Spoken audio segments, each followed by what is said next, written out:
introduce you. Okay, my name is Chris Denning. And what else would you like to know about me?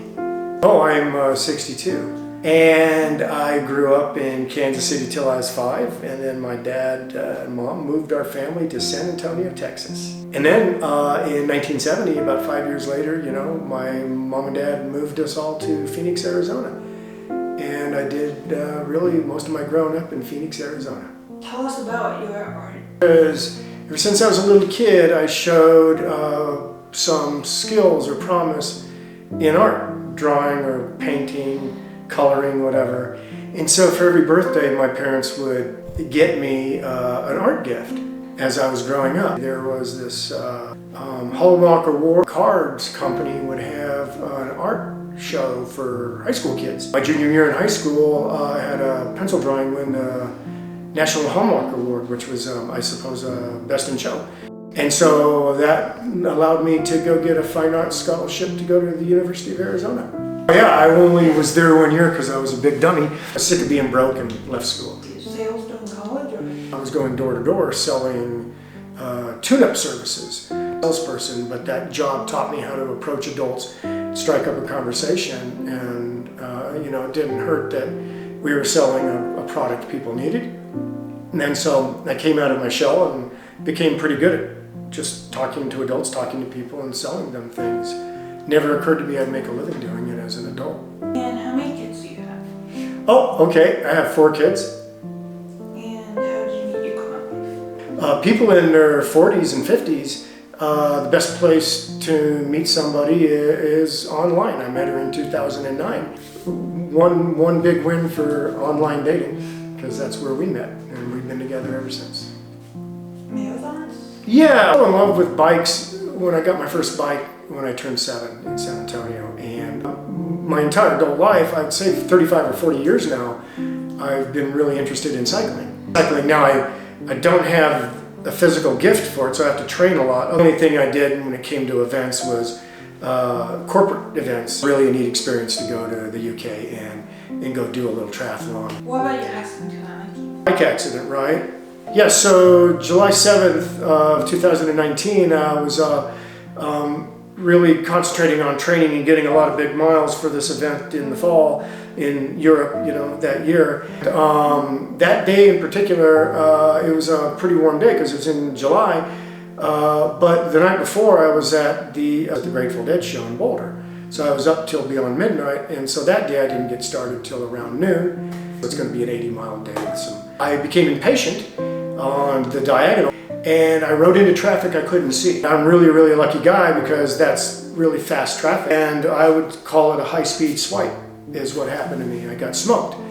But I got lucky because if I had been in front of that car, I'd have died. I'm so fortunate that that driver did a good job not killing me. Drove me into the ground there in that intersection, broken ribs, head injury, and took the top of my femur off, so I had a displaced hip. So I had to get a total hip joint, which was the Cadillac fix. But I still couldn't walk for 2 months because my femur was still broken. Do you mind telling us about your cancer diagnosis? I would not mind. By the way, your mom and Gabby came over and brought a meal. Your mom brought this amazing meal. And that was the beginning of our a close friendship with your mom and dad, because fast forwarding to a cancer diagnosis in the spring of 2021, right? So that was, and I don't mind talking about what kind of cancer and all that stuff. At the time I was 60, going through chemo and things. And what I had was bladder cancer. It's the 4th most common cancer in men. And I got a diagnosis that was really troublesome to me because I was stage 2.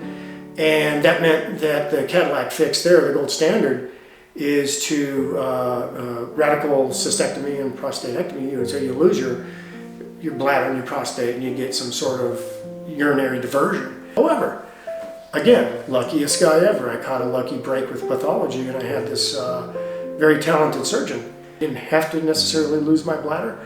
I did well with all the other surgeries and chemo. And so in January of 2022, I had major surgery where they removed all my lymph nodes in my abdomen and did a partial cystectomy, took a piece of my bladder out. And So because of that, to this day, I have a bladder wakes me up around 3 or 4 in the morning every day. And I'm the luckiest guy on earth because of that. By the way, again, your mom sent food every chemo session, and there was 12 of them.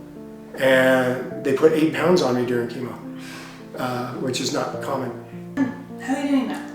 How am I doing now? Yes. Oh. Yeah, I'm the luckiest guy on earth. I can't believe that, you know, I made it through those things, and you know, over time, all the discomfort and the unpleasantness of it, you forget about that, and you have to remember every morning to wake up and count your blessings. That you're very lucky that a car didn't kill me when I rode into traffic, or that I didn't have life-altering changes or died because of cancer. And so I just really try to be grateful every day, and I have an entirely new perspective. It'd be really hard to ruin my day. What plans for the future? Oh, plans for the future? To be better every day as a person too, and I also want to take care of myself and live a good long life. But I'm just going to serve others and try to continue to do the right thing and live the right way every day. And I'll never forget those people in my life that have been there for me. I have a long memory about that, I should say.